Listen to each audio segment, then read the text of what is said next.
한 여자가 카페에서 노트북을 켜고 열심히 일을 하고 있었어요. 그러다 잠시 화장실 다녀왔는데 그녀의 자리에 누군가가 앉아있는 게 아니겠어요. 여자는 당황하며 그 사람에게 다가가서 죄송하지만 이 자리 제 자리예요 라고 말했습니다.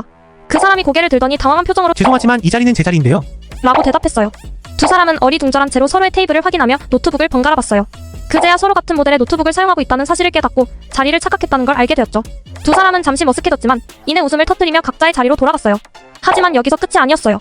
여자가 자리로 돌아가서 노트북을 켜려고 하니 아무리 열어봐도 로그인 비밀번호가 맞지 않았어요. 남자는 자신의 자리에서 비슷한 상황을 겪고 있었죠. 결국 두 사람은 다시 서로를 쳐다보며 얼굴이 빨개졌어요.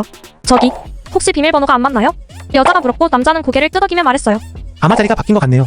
알고 보니 그들은 같은 시간에 화장실을 갔고 남자가 먼저 돌아와서 여자 자리에 앉은 거였어요. 이제는 정말로 각자의 자리로 돌아가서 일할 수 있었죠. 그날 이후로 그들은 종종 같은 카페에서 마주치며 서로의 일에 대해 얘기 나누는 좋은 친구가 되었답니다.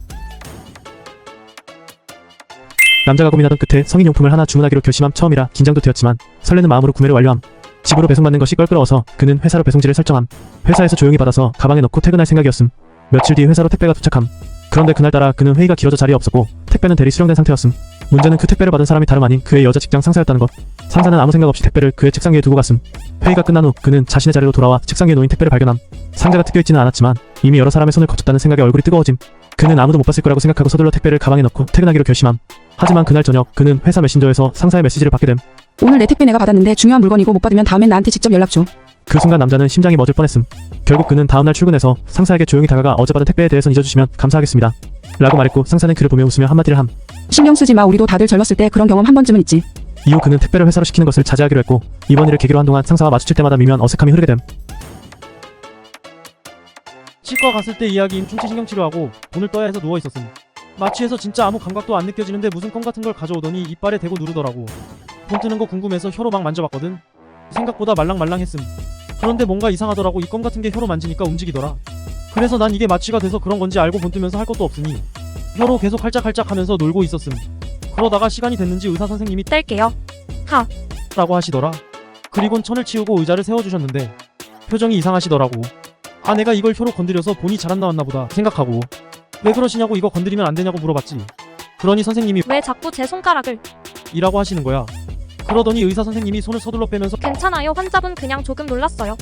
자, 다시 해볼까요?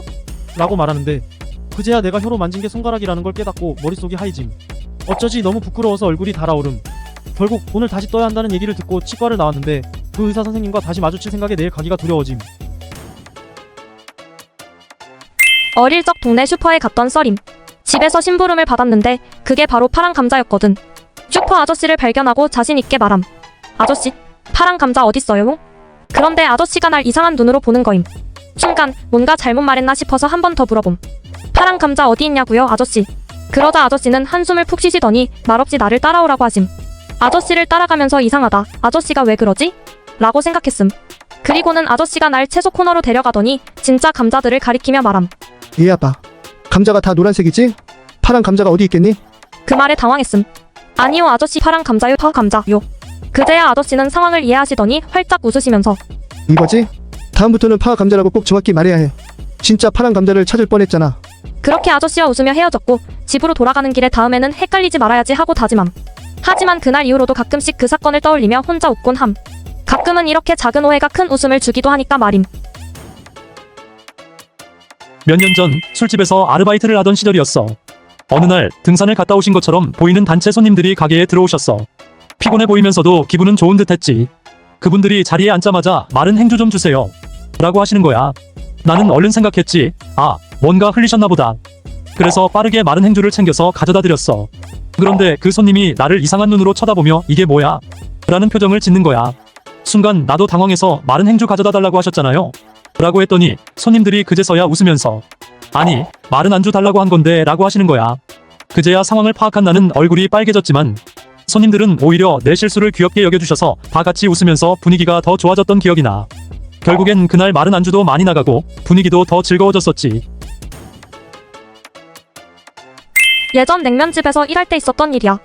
우리 냉면집은 특별히 매운 소스로 유명했어. 손님들이 그 매운맛 때문에 멀리서도 찾아오곤 했지. 어느 날 밤 마감 시간이 다가오고 마지막 손님이 들어오셨어. 그분은 비빔냉면을 주문하셨는데 드시다 말고 추가로 매운 소스를 요청하셨어. 그날은 손님이 많아서 정신없이 일하다 보니 나도 너무 피곤해서 정신이 반쯤 나간 상태였어. 주문하신 매운 소스를 준비해서 가져다 드리면서 무심코 이거 위험한 소스예요 라고 말해버린 거야. 순간 뒤돌아서면서 아차 싶었지만 다행히 손님도 그 말을 듣고 웃으시더라고. 덕분에 그날은 즐거운 해프닝으로 마무리할 수 있었어. 카페에서 알바하는 중이었음. 어느 날 손님이 빵이랑 커피를 주문하시더니 빵을 받아들고 나서 칼빵도 주실 수 있나요? 라고 물어보심. 순간 머릿속이 복잡해짐. 칼빵? 빵을 자르라는 건가? 아니면 빵에 칼로 무슨 표시라도 해달라는 건가? 이런저런 생각을 혼자 하다가 빵을 잘라드릴까? 라고 물어봄. 그랬더니 손님이 웃으면서 아니요, 빵칼 좀 주세요. 제가 자르고 싶어서요. 라고 하심. 그제야 그냥 빵칼 달라는 거였구나 하고 깨달음. 혼자 괜히 오해하고 복잡하게 생각했음. 빵칼 건네드리면서 속으로 웃었음. 대학교 첫 강의 날 썰임. 나이 지긋한 교수님이 강의실에 들어옴. 교수님이 칠판을 보더니 눈살 찌푸리며 말함. 왜 이렇게 칠판에 낙서가 많아? 저기 허접아. 이거 좀 지워라. 강의실이 순간 정적에 휩싸이고 학생들 사이에서 웅성거림 시작됨. 그때 한 학생이 조용히 자리에서 일어남. 교수님이 갑자기 웃음을 터트리며 말함. 이 학생 이름이 허섭이야. 정허섭. 오해하지 말도록. 강의실 웃음바다가 되고 수업은 그렇게 유쾌하게 시작됨. 압구정행 지하철임. 만석이라 서 있는 사람들 전부 자리 하나 나기만 기다리는 상황임. 다들 자리가 나면 손살같이 달려가 앉을 준비함. 그러던 중 한 아저씨가 내릴 준비를 하는지 자리에서 일어나기 시작함. 근데 엄청 느림. 진짜 거북이보다 더 느린 느낌임. 그 순간 옆에 서 있던 여자 눈치 빠르게 아저씨가 다 일어나기도 전에 잽싸게 자리 차지함. 속으로 이건 내 자리 외치는 게 눈에 보임. 그런데 갑자기 아저씨가 일어나면서 방귀를 낀 거임. 뿌웅 소리와 함께 여자 얼굴이 급 당황. 그리고 바로 자리에 앉은 여자가 아저씨 엉덩이를 발로 깠음. 주변 사람들 다 참고 있던 웃음 터지고 지하철 안에 웃음바다 됨. 아마 아저씨는 최대한 참으려고 천천히 일어난 것 같음. 지하철 타고 집 가는 길이었음. 자리는 없어서 서서 카톡하고 있었는데 옆에 서 있던 아저씨가 갑자기 말을 걸어옴. 학생 이거 기름으로 가는 건가? 순간 당황했지만 요즘 전기차도 많으니까 전기로 가는 거겠지라고 생각하고 나름 자신 있게 대답함. 아니요, 이거 전기로 가는 거예요. 근데 말하고 나서도 불안해서 혹시 몰라서 지하철이 진짜 전기로 가는지 검색해보고 있었음. 그때 아저씨가 계속 나를 이상한 눈으로 쳐다보는 게 느껴짐. 뭐지 싶어서 슬쩍 눈치를 보고 있었는데 갑자기 지하철 방송 나옴. 이번 역은 기름역입니다. 그 순간 모든 게 이해됨. 아, 기름역. 내가 완전 헛다리 짚었구나 싶어서 얼굴이 화끈거렸음. 아저씨는 작은 미소를 지으며 내리셨음.